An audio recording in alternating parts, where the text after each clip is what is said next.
할렐루야. 네, 주 안에서 뵙게 돼서 반갑습니다. 저는 경산에서 이제 교회 개척을 한 지 20년 차 들었었고요. 경산 중앙교회가 저희 교회 옆에 있습니다. 경산 중앙교회 옆에 저희 교회가 있는 게 아니라 저희 교회 옆에 중앙교회가 있습니다.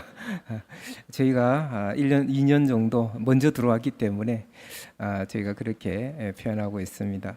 어린애들하고 청장년하고 합쳐서 다 합쳐서 한 100여 명 조금 넘게 가족처럼 그렇게 지내고 있습니다. 오늘 귀하신 권 목사님 요청을 거절할 수 없어가지고 제가 바깥에 나돌아다니는 스타일이 아닌데 우리 목사님 요청에 제가 거절할 수 없어서 이렇게 왔습니다. 제가 나누고 또 은혜 받은 말씀으로 함께 말씀 안에서 짧은 시간 교제할 때 성령께서 우리 자연교회에게 큰 은혜 베푸시기를 축복합니다. 오늘 이 말씀 여러분들이 너무나도 익숙하고 잘 아는 말씀뿐만 아니라 일반 세상 사람들도 어느 정도는 알고 있는 유명한 말씀입니다. 여러분들이 가지고 계시는 성경책에 보면은 원어에는 없지만 읽기 쉽도록 문단을 나누어서 제목을 이렇게 붙였을 것입니다. 대부분의 그 제목이 어떻게 되어 있는가 보면은 자비를 베푼 사람 내지는 선한 사마리아인이란 제목이 붙여져 있을 것입니다. 대부분 그렇지요. 예, 그래서 이 본문을 봤을 때 다 읽고 났을 때 우리는 선한 사마리아인처럼 강도 만난 자를 돕자. 우리 시대에 피 흘리고 도둑질 당하고 죽어가는 사람들을 도웁시다. 이런 박애주의 정신에 입각한 말씀으로 회자되고 있기도 하고 또 봉사와 구제와 섬김을 위한 사회를 위한 근거 본문으로 삼고 있기도 합니다. 물론 우리는 그 구원받은 자로서 이 세상에 빛과 소금 역할을 하고 선한 일을 감당하기 위해서 어려움에 처한 사람들을 도와야 되는 것이 마땅한 사명이고 또 우리의 역할이다라고 할 수가 있겠습니다. 그러나 오늘 본문의 말씀에서는 그보다도 더 본질적이고 핵심적인 성경의 교훈이 있고 가르침이 있습니다. 그것이 돕고 구제하는 사역보다 더 우선하기 때문에 그런 관점으로 오늘 성경 말씀을 한번 살펴보기를 원합니다. 오늘 선한 사마리아인의 비유로 알려져 있는 본문의 내용은 배경이 있습니다. 이 배경은 어떤 율법 25절에 보면 어떤 율법 교사가 일어나 예수를 시험하여 이르되 라는 말로 시작을 하고 있는 것을 볼 수가 있습니다. 어떤 율법사와 예수님의 대화 가운데 일어난 이야기라는 거죠. 어떤 율법사가 예수님에게 왜 왔느냐는 것입니다. 이것을 이해하는 것이 첫 번째 이 비유를 푸는 데 있어서 첫 번째 키라고 할 수가 있겠습니다. 왜 왔습니까? 예수님을 시험하러 왔다는 것입니다. 궁금해서 그리고 알고 싶어서 배우기 위해서 온 것이 아니라 테스트하러 왔다라는 거죠. 그러면 이 율법 교사는 예수님보다 자기가 성경을 더 알고 있는 전문가라고 하는데 의미가 있는 것입니다. 자기가 예수님보다 더 유명하다, 또 성경을 잘 풀고 있다라고 하는 자신감을 갖고 있는 것이고, 그래서 예수님하고 한번 대결을 하러 온 것입니다. 그래서 예수님에게 시험하러 왔다라는 거죠. 교만한 사람이라는 거죠. 그러니까 예수님 보통은 선생님이 학생들을 시험하지 않습니까? 학생들이 선생님을 시험하지 못하는 것입니다. 교만한 학생이 그것은 선생님이 잘 모를 거야 하고 이렇게 질문하는 경우가 왕왕 있습니다. 자기가 더 알고 있다는 뜻이죠. 자, 오늘 이 본문에서는 율법 교사가 예수님보다도 또 율법의 전문가라고 하는 그런 것을 드러내고 싶어 했다라는 사실에 있다라는 것입니다. 그래서 근데 이제 방식이 뭐냐? 조금 교만한 방식이고 또 야비한 방식입니다. 직접적으로 묻지를 않습니다. 25절에 보시면 선생님 내가 무엇을 하여야 영생을 얻으리까? 라고 얘기를 합니다. 질문 형식이죠. 모르는 척하면서 이렇게 대화하는 것입니다. 물론 대화식의 그런 토론 방식이 유대 성경 공부 중에 하나 방식이기도 하지만 이 사람은 몰라서 묻겠습니까? 테스트하러 왔어요. 예수님을 시험하러 왔습니다. 그렇다면 몰라서 묻는 게 아니라 아는 것을 묻는다는 사실을 알아야 되는 것입니다. 고수는 어떻습니까? 하수가 들어올 때 어떤 질문을 하거나 이야기를 할 때 고수는 하수의 생각을 알까요, 모를까요? 어떤 의도인지 눈에 보이잖아요. 그죠? 그러니까 예수님은 그것을 아는 것입니다. 무엇을 하여야 영생을 얻으리까? 라고 질문을 합니다. 근데 이것은 사실은 질문 자체도 잘못된 것이에요. 질문이 잘못되면 정답이 나올 수가 없습니다. 옳은 답을 얻기 위해서는 질문 자체가 정확해야 됩니다. 자, 무엇을 하여야 영생을 얻으리까 했을 때 우리는 성경적으로 봤을 때 무엇을 해서 영생을 얻을 수 있는 길이 있습니까? 우리가 어떤 것을 해야만 영생을 얻는다고 했을 때 없을 수 없어요. 무엇을 행위로 우리의 어떤 노력으로 구원과 영생을 얻을 수가 없기 때문에 그렇습니다. 그래서 질문 자체가 잘못된 거예요. 그러니까 삐딱선을 탈 수밖에 없는 것이죠. 신학적으로 오류가 있습니다. 그런데 율법 교사입니다. 전문가입니다. 오늘날도 마찬가지입니다. 타이틀은 가지고 있지만 박사 학위는 가지고 있지만 또 교수라고 하는 타이틀을 가지고 있지만 잘못된 신학, 거짓된 교리로 미혹하는 일들이 많이 일어나고 있는 것을 볼 수가 있습니다. 아무튼 무엇을 해야만 영생을 얻으리까? 이 질문의 의도를 예수님은 아신다는 거예요. 이렇게 교만에 차 있고 자만에 가득 차 있는 사람에게는 정답을 빨리 말해줘도 대화가 잘 되지 않습니다. 논쟁밖에 되지 않습니다. 예수님은 이 사람의 의도가 불손하다는 걸 알고 있기 때문에 상대하기를 싫어하십니다. 그러나 공중 앞에서 물어왔기 때문에 대응을 해줘야 돼요. 그러니까 예수님께서 뭐라고 말씀하시느냐 하면 예수께서 26절입니다. 예수께서 이르시되 율법에 무엇라 기록되어 있으며 네가 어떻게 읽느냐라고 합니다. 두 가지를 질문하세요. 무엇이라 기록되느냐? 우하십니다. 관찰입니다. 사실이 뭐냐는 거죠. 율법에는 무엇이라 기록되어 있고 그다음에 네가 어떻게 읽느냐? How to read예요. 어떻게 읽느냐? 어떻게 해석하느냐라는 거죠. 율법에 기록된 것은 무엇이고 너는 그것을 어떤 의미를 가지고 있느냐는 것입니다. 사실은 잘 알고 있을 수 있어도 의미를 모를 수 있다는 거죠. 많은 사람들이 성경을 암송하고 또 가르치고 지식적으로는 탁월할 수가 있어요. 그런데 의미는 모를 수가 있다는 것입니다. 그게 굉장히 위험한 거죠. 그게 이제 바리새인들이 범했던 오류이기도 합니다. 성경 전체를 외우고 암송하지만 성경에서 가르치고자 하는 궁극적인 예수 그리스도를 알지를 못하는 거죠. 하나님의 아들을 알아보지를 못하는 것입니다. 성경을 가르치는 자들이. 그들이 결국은 예수님을 십자가에 못 박는데 앞장을 서는 것입니다. 굉장히 두려운 것이죠. 성경을 많이 알지만 그러나 예수를 몰라보는 것이죠. 율법에 무엇이라 기록되어 있냐, 몇 장 몇 절에 뭐가 있고 어디에 뭐가 있고 그거 아는 것보다도 그것을 어떻게 해석하고 의미를 부여하느냐, 이게 굉장히 중요한 것입니다. 한 절을 알더라도 바로 아는 것이 중요하다는 겁니다. 자, 이렇게 예수님은 또 질문을 하시죠. 바로 대답을 하지 않습니다. 그러니까 27절에 율법 교사가 기다렸다는 듯이 대답을 합니다. 대답하여 이르되 내 마음을 다하며 목숨을 다하며 힘을 다하며 뜻을 다하여 주 너의 하나님을 사랑하고 또한 내 이웃을 내 자신과 같이 사랑하라 하였나이다. 율법 전체를 두 가지로 압축을 합니다. 하나는 레위기에 있는, 신명기에 있는 말씀, 하나는 레위기에 있는 말씀이에요. 이것을 요약해서 말을 하는 것입니다. 하나님 사랑하고 이웃을 사랑하면 영생을 얻습니다. 이 대답인 거죠. 이게 맞는 말일까요? 정답일까요? 하나님 사랑하고 이웃 사랑하면 영생을 얻습니까? 맞습니까? 맞는 것 같기도 하고 아닌 것 같기도 하고 약간 헷갈릴 수도 있습니다. 왜 헷갈릴 수 있느냐? 28절입니다. 예수께서 이르시되 내 대답이 옳도다. 네 말이 맞다. 라고 예수님께서도 인정을 하시기 때문에 그렇습니다. 우리가 영생을 얻는다. 이 율법 교사의 관심이 어떻게 해야 영생을 얻습니까? 이게 이제 주제예요. 이게 화두입니다. 어떻게 하면 영생을 얻습니까? 우리 오늘 전도단 헌신 예배 포함이 되어 있다고 하는데 결국 예수가 그리스도다. 예수를 믿어야 구원 얻는다. 이게 핵심이지 않습니까? 복음의 핵심이잖아요. 어떻게 영생을 얻습니까? 누군가가 질문한다면 우리 뭐라고 대답해야 됩니까? 하나님 사랑하고 이웃 사랑해야 됩니다. 이렇게 가르칩니까? 아니잖아요. 예수 믿어야 됩니다잖아요. 예수 믿어야 구원 얻습니다. 이것입니다. 여러분, 예수를 전하고 예수를 얘기하면 공격받습니다. 무시받습니다. 예수라는 이름을 세상은 싫어합니다. 그런데 이웃 사랑해야 됩니다. 하나님 사랑해야 됩니다. 이러면 어느 정도는 포용이 되어집니다.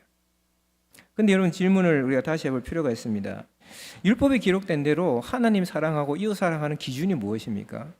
그리고 영생 얻을 만큼, 구원 얻을 만큼 얼마나 하나님과 이웃을 사랑해야 됩니까? 그 기준에 도달할 수 있는 그 사람이 누가 있을까요? 사실은 불가능합니다. 힘듭니다.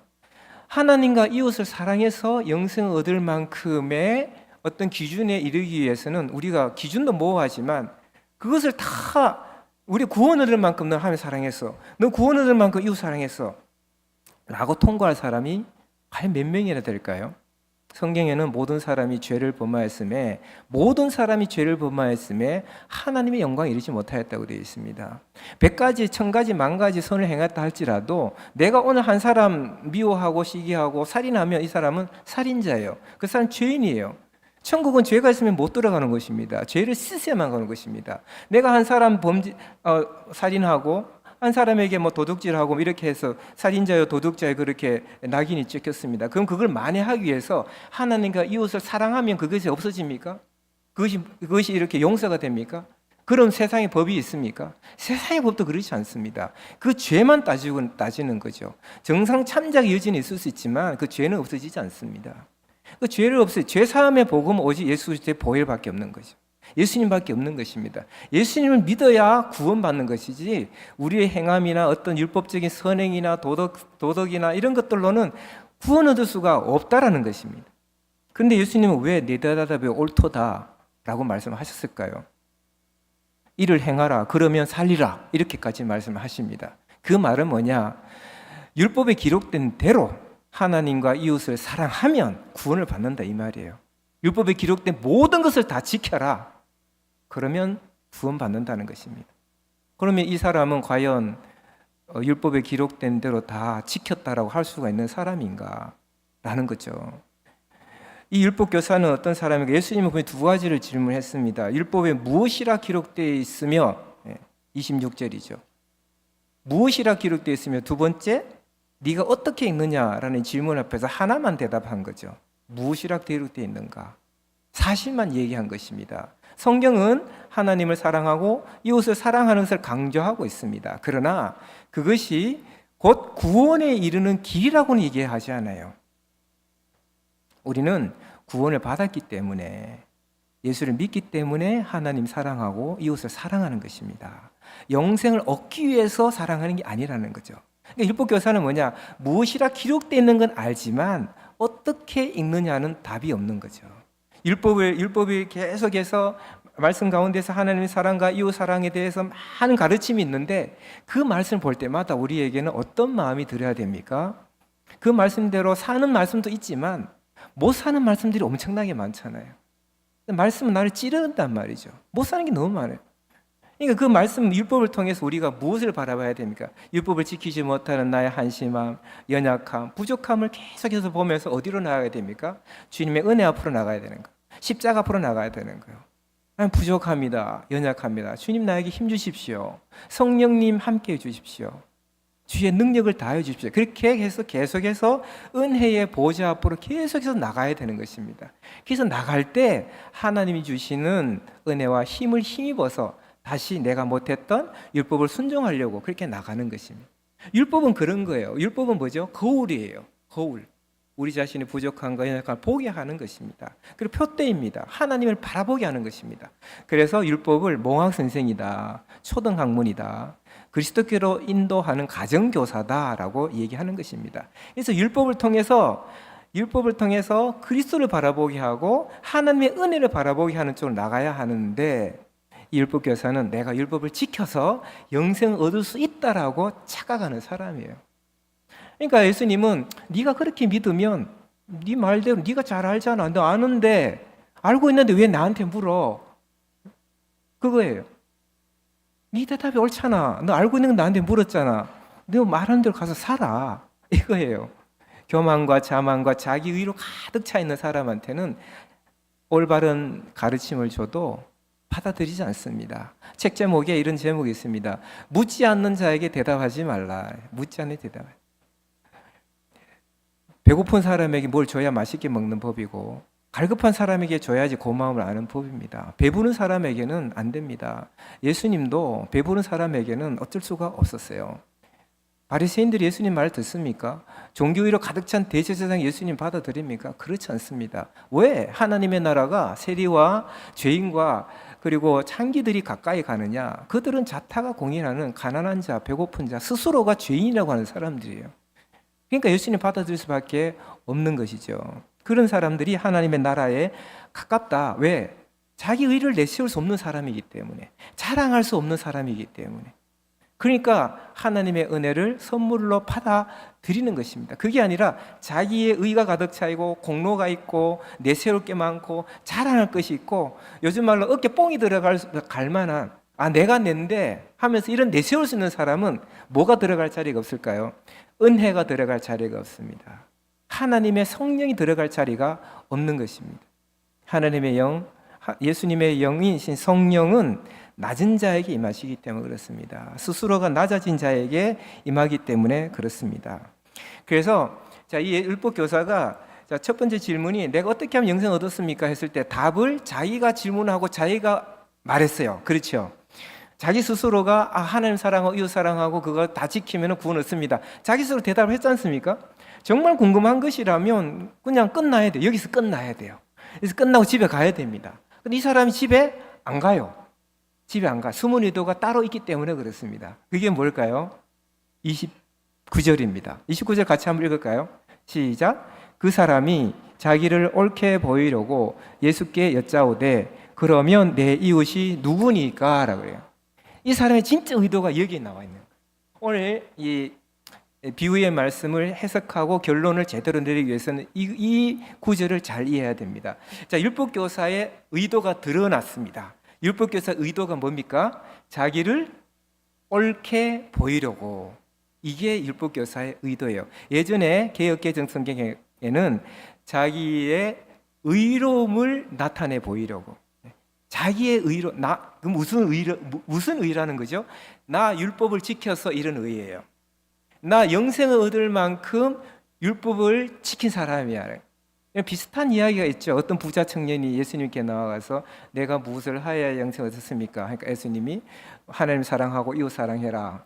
그렇게 얘기하셨어요. 그러니까 부자 청년이 내가 어려서부터 다 지켰습니다. 이렇게 얘기해요.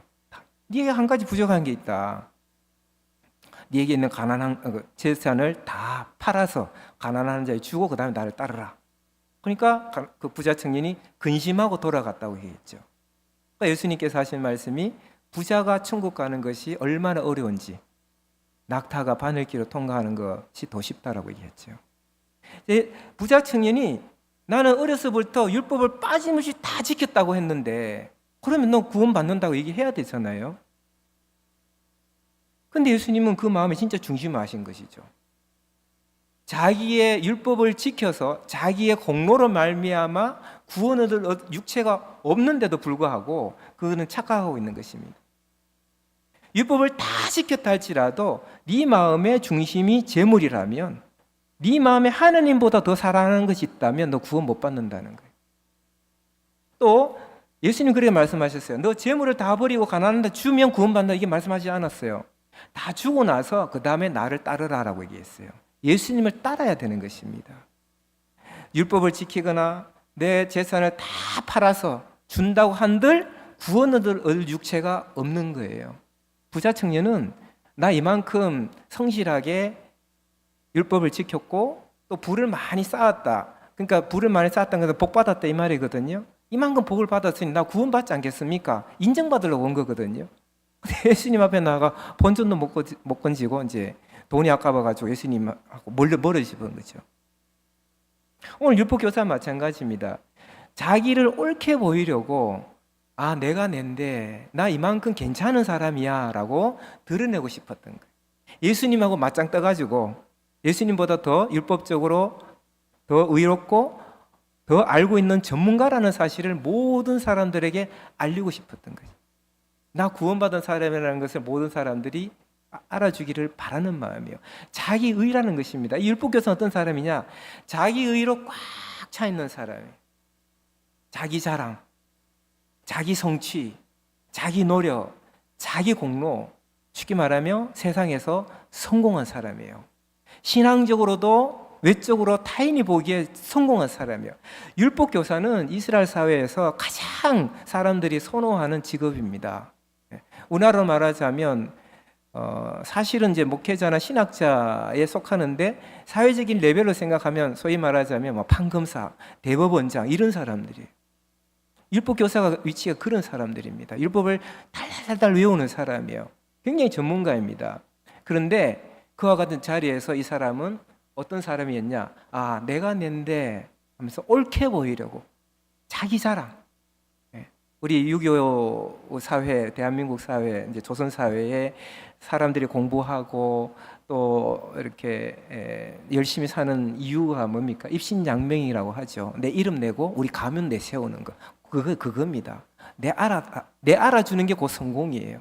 남이 부러워하고 세상 사람들이 존경하는 그 자리에 올라가는 이겁니다. 율법교사는 그런 사람이에요. 하나님의 말씀을 가진 사람이 자기를 드러내는데 사용하고 있는 것입니다. 나 구원받기에 떳떳한 사람이라는 거죠. 여러분 에베소서 2장에 있는 것처럼 구원은 뭡니까? 구원은 은혜로. 은혜라는 말이죠. 선물이란 뜻이거든. 카리스, 선물. 구원이 선물인 줄 믿습니까? 자격이 있어서 구원받는 사람이 있습니까? 구원 얻을 자격 누가 있습니까? 아, 나 구원받았어 막 자랑. 나는 구원받을 자격이 있어. 제가 어릴 때 교만할 때 그런 생각을 좀 한 것 같아요. 하나님이 가만히 보니까 이놈은 구원받을 만한 자질 있는 것 같아서 구원하신 게 아니겠냐. 예. 그런 사람 없습니다. 그런 사람 없어요. 우리가 교회 십자가 탑이 있지 않습니까? 우리가 얼마나 가능성이 없으면 하나님의 아들이 이 땅에서 인간이 되셔서 죽을 만큼 하셔야 됐을까? 우리에게 가능성이 있다면, 조금이라도 가능성이 있다면 예수님이 뭐하러 땅에 내려오십니까? 아까 율법 몇 개 던져주고 이거 좀 지키면 구원받게 해준다 이렇게 커트라인 딱 정해주고 그렇게 해도 되지 않습니까? 왜 예수님이 굳이 이 땅에 내려오셔야 될까요? 우리 힘은 안 되기 때문에. 그러니까 신앙생활을 오래 하면 할수록 어떻게 돼야 됩니까? 정말 나 같은 사람을 구원해 주신 것이 은혜구나. 정말 자격이 없구나. 겸손해져야 되고 낮아져야 되거든요. 그게 신앙이 좋은 거죠. 신앙이 좋은 거예요. 복 받았다, 잘났다, 뭐 하나님 이렇게 해주셨다.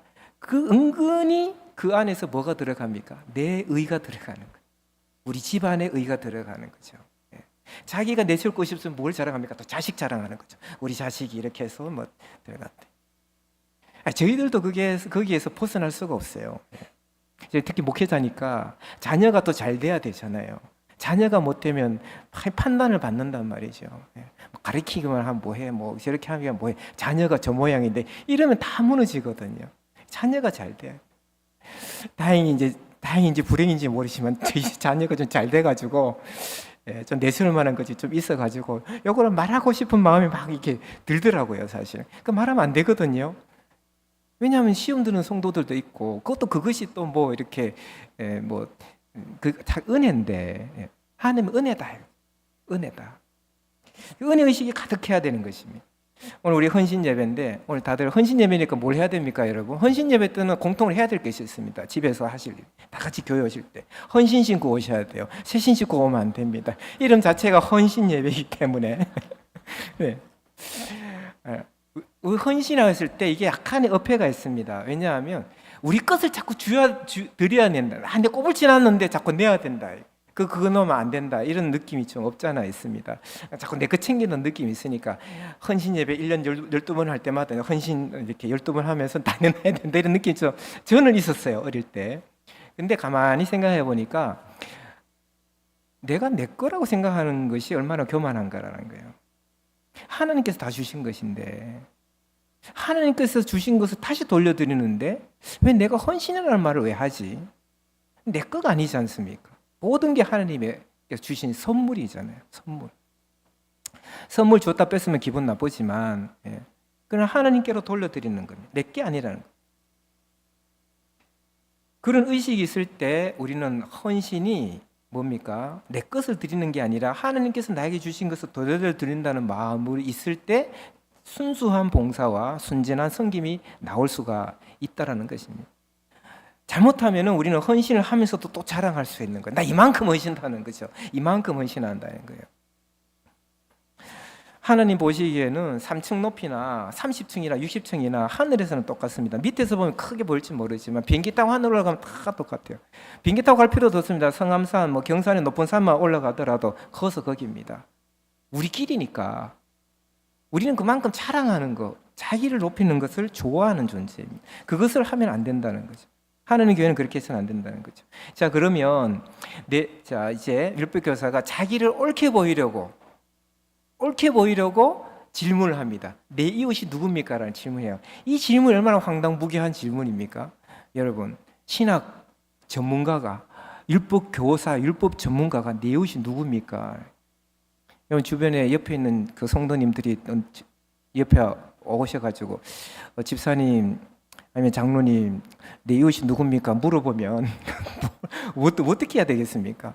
누가 이웃입니까? 이걸 꼭 질문해서 이 신학 토론을 해야 될 질문입니까? 내 이웃이 누굽니까? 그렇지 않습니까, 여러분? 진짜 말도 안 되는, 그러니까 자기 의에 가득 차 있으면요, 말도 안 되는 질문을 한다고 아셔야 돼. 자기 자랑, 자기 의, 자기에게만 집중하는 사람의 특징은 뭐냐? 남에게 귀를 안 기르거든요. 남의 귀를 뿐만 아니라 하나님께도 귀를 기르질 않아요. 그런 사람하고는 대화하기 힘듭니다.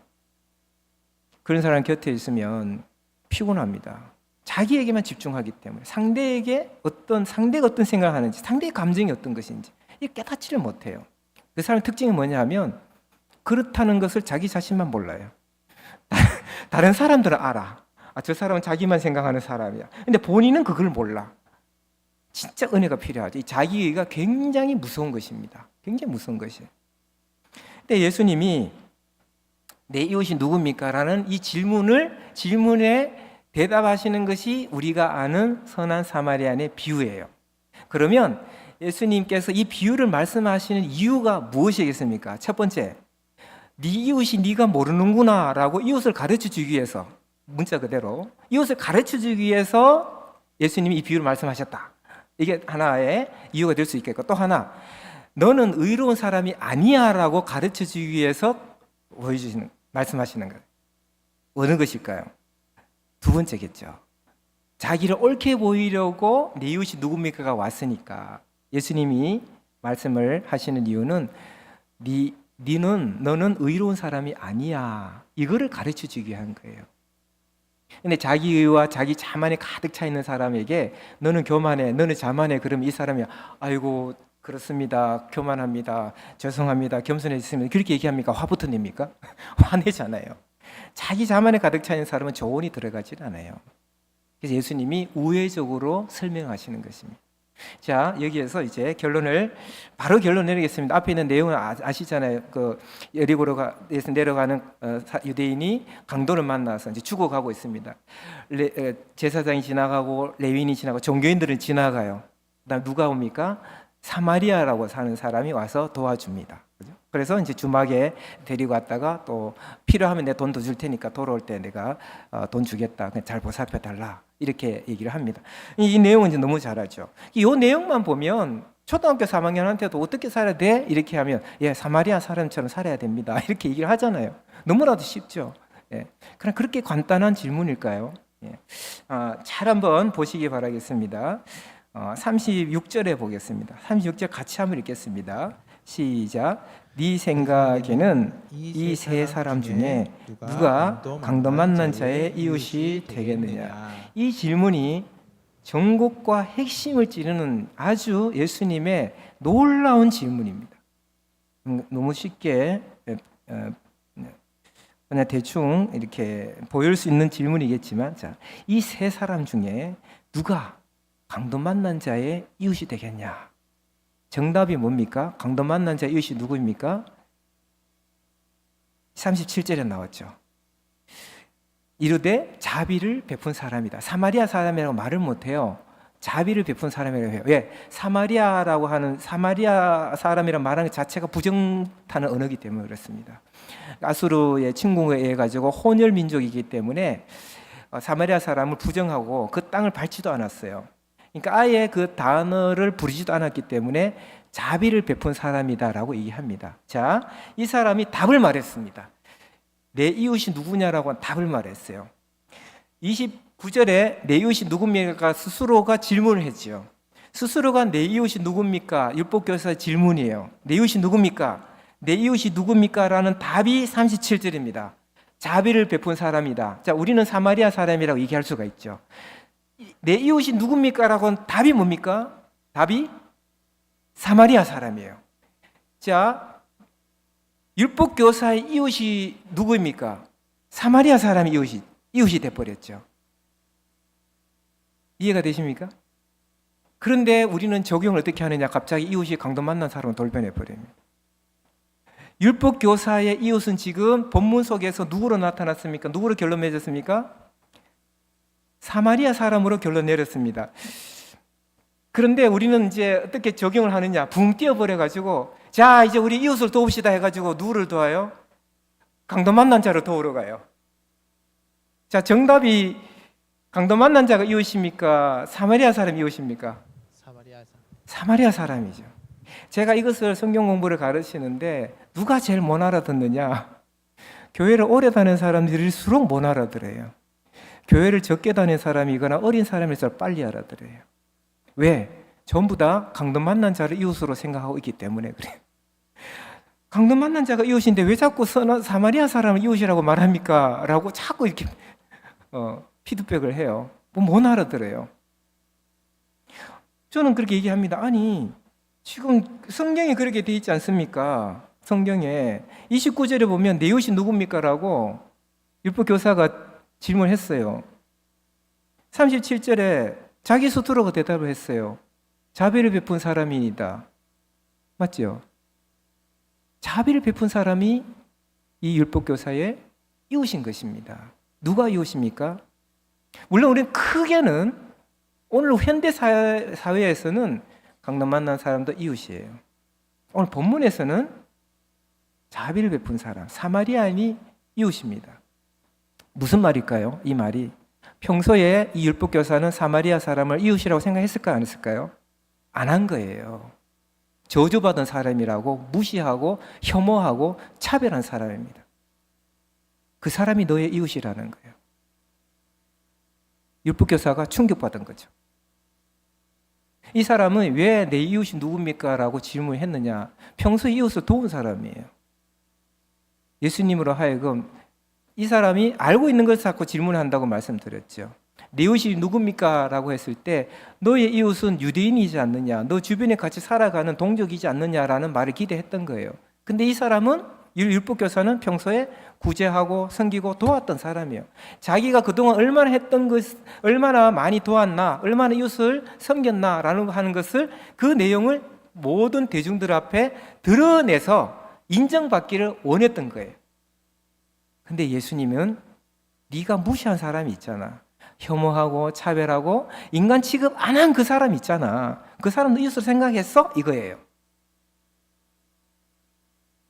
이 대답을 네가 혐오하고 네가 평소에 상정도 하지 않은 사마리아 사람이 내 이웃이라는 그 답을 예수님은 율법교사의 입으로 나오게 하신 것입니다. 율법교사 스스로가 자기 입으로 내 이웃은 사마리아 사람입니다.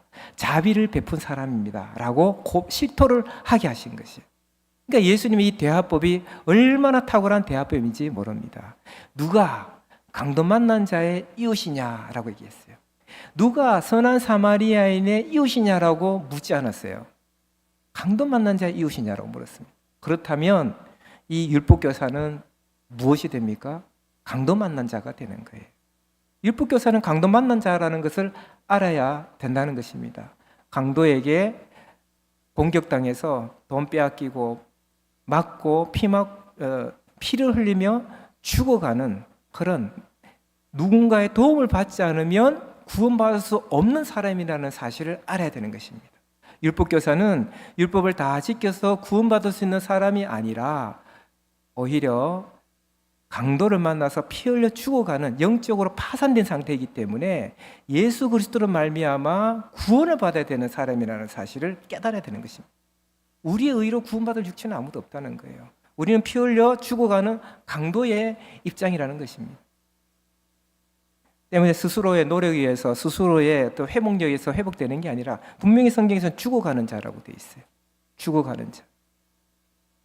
누군가의 도움을 받을 수밖에 없는 자예요. 우리는 예수 그리스도가 아니면 죽을 수밖에 없는 이미 죽은 존재이죠.